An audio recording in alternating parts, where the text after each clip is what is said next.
Hey guys, welcome back to the Diet Doc Life Mastery Podcast. It's been a while for us. We took a couple of weeks off for the Diet Doc Annual Conference, which is what we want to talk about for at least the next week, maybe two, Kori, going through kind of the highlight reel. We want to talk about all of the topics we discussed there with our program owners. We had people from all over the country. And today, if you're game, Kori, I want to lead off with how we opened up the whole conference, which is our vision, the Diet Doc vision for the future, what we think is happening in the industry, what we know we have to do to adapt to that, and really just kind of gearing up for the next wave of the diet and fitness industry. Yeah, you bet, Joe. Let's dig in. I think this will be very enlightening and a good review for all of our owners who were there, but for everyone else who is listening also, who's in this coaching industry, this will be super helpful too. Right.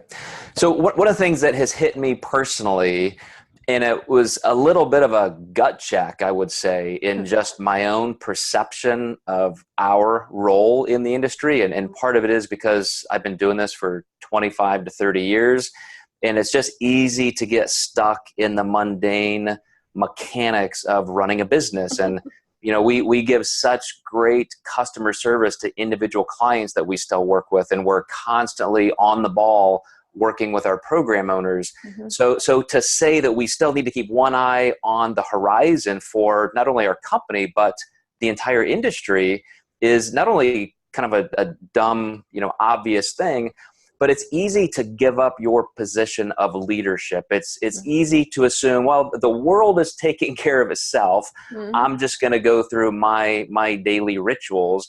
And sometimes I forget that we are actually a driving, pioneering force in this industry. And a lot of the things that we create and we do, hundreds, if not thousands of coaches and companies follow right behind us, and they just nip at our heels and they start doing those same things. Even large companies, I've seen incredibly big companies.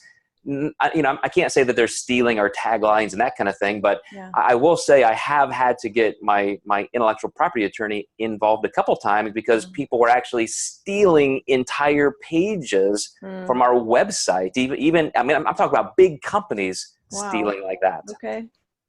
So anyway, leadership, Kori, leadership. I need you to hold me accountable to make sure that we are keeping ourselves in that front position where the view is better. There's more elbow room because we're out front creating things. And I would say, and this is where I'm gonna really want your help in putting some meat on the bones of this topic. Leadership today, I think, means way more than content. It means way more than methodology. It means way more than information. And that's hard for me to say because that has been the spine of our company forever.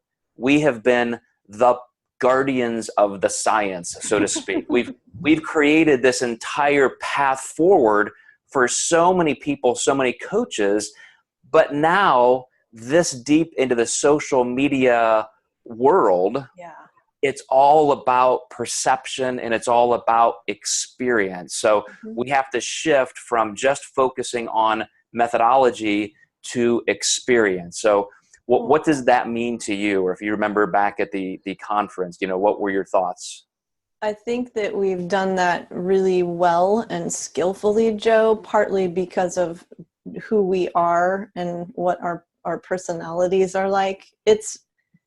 It's very easy and comfortable for us to kind of be leaders in the background, right? We love to coach our coaches. We love to coach clients. We enjoy entrepreneurship, and yet we have very strong introverted tendencies.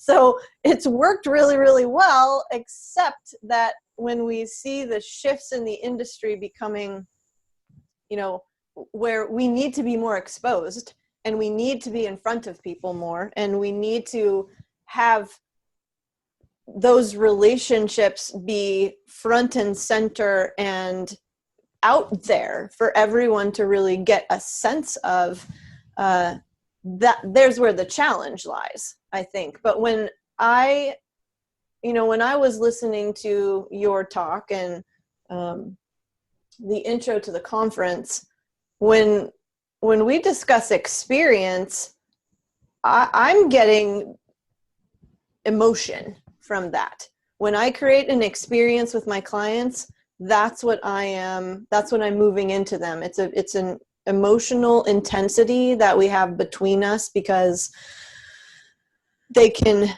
relate, because we're sharing more. There's a new level of vulnerability between us. We're not just guiding them or leading them. We are walking alongside of them and helping them to kind of unveil and peel back the layers of who they really are.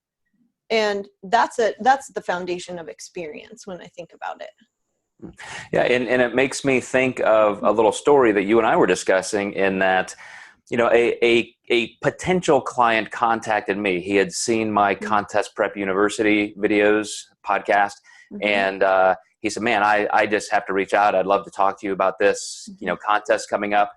And I found out he was really being kind of thrown under the bus by a current coach. This coach was way over her head. She could not give him what he needed.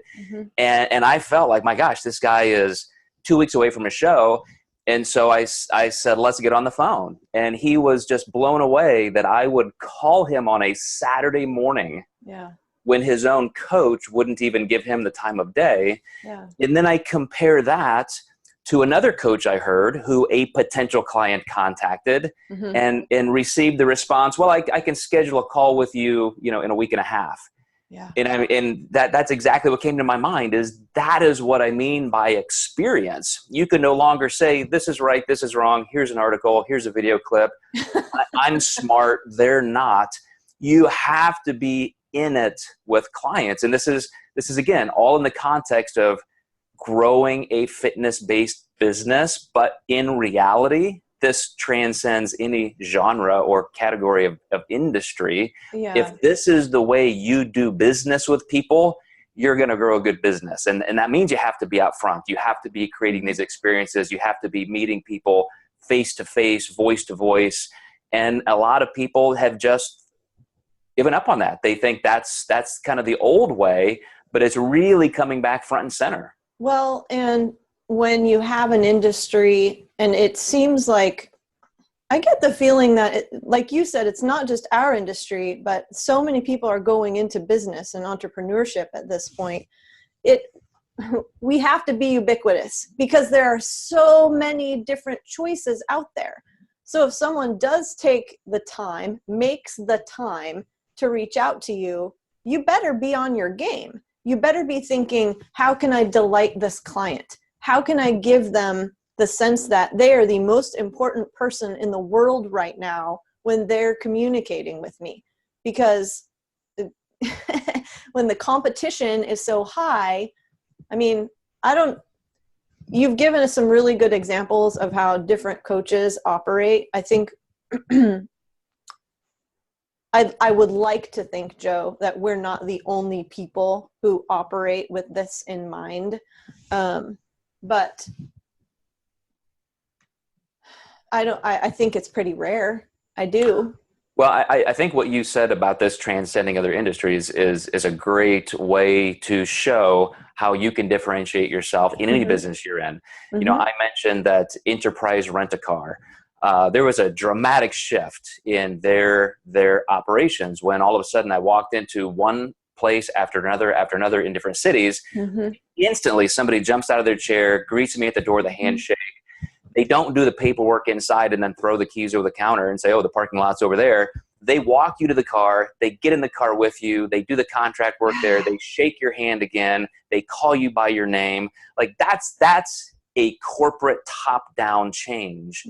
And even at the conference, I mentioned, I believe her name is Whitney Hurd Wolf, who was one of the co-founders of Tinder. And then she founded Bumble when she left Tinder. And the way she built $2 billion companies was by taking her tablet or laptop door to door. I mean, she went to parking lots and malls and dorms and sororities and fraternities and physically shook hands with people and signed them up. Again, if you're willing to do that, it creates an experience that nobody will forget? So both of us have been doing a lot of traveling lately, right? Which gives us many opportunities to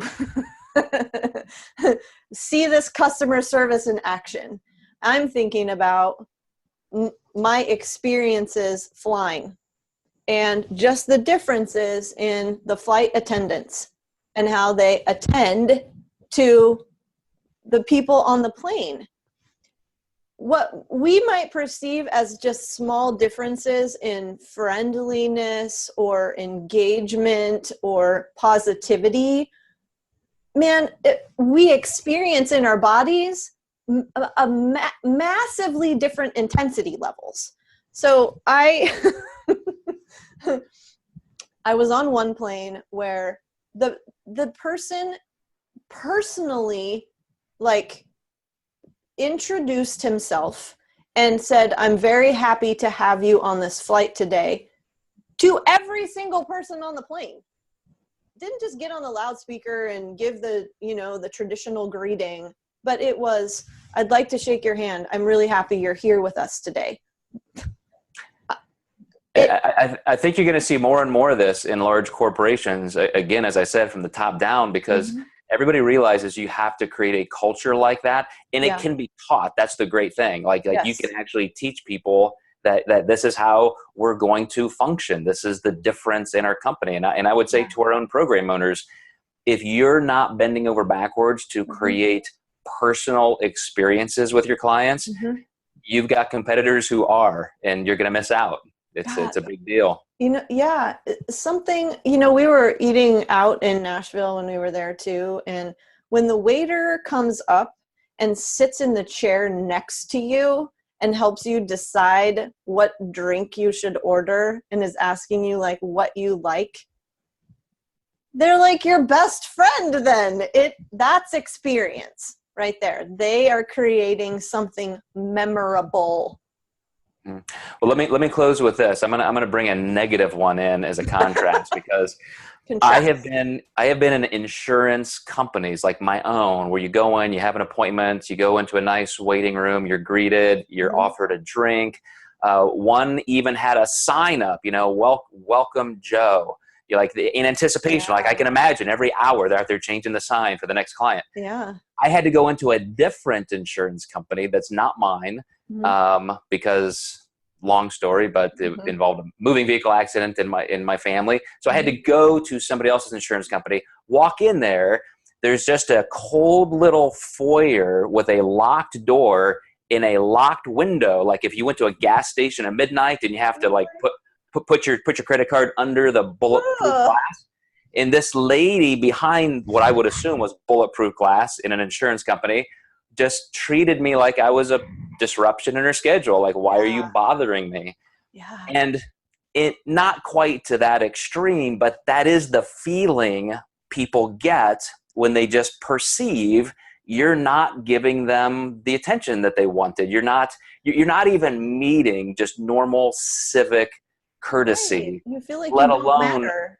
Let alone overachieving and going out of your way to surprise people. We're talking about some phenomenal experiences, giving shout outs to these companies just because of how they made us feel. Exactly. It's a golden opportunity. And it's fun. This can sound like work, but when you really it's fun. It's fun to connect with people on that level. Even for introverts like us, when we actually do go out and meet people, we realize, wow, why haven't I been doing this my whole life? Yes. But guys, again, thank you for watching and liking and sharing our videos. We're going to stay in this series for a week or more. We're going to go through the highlight reel, as I said, of our Diet Doc annual conference. We hope that you gain a lot from it. It's not going to all be fitness entrepreneurship. Some of the topics we're going to talk about go into nutrition and other areas, psychology, of course, with Dr. Kori Propst here. So Kori, thank you. And again, you guys, we'll catch you next time. Thanks, guys.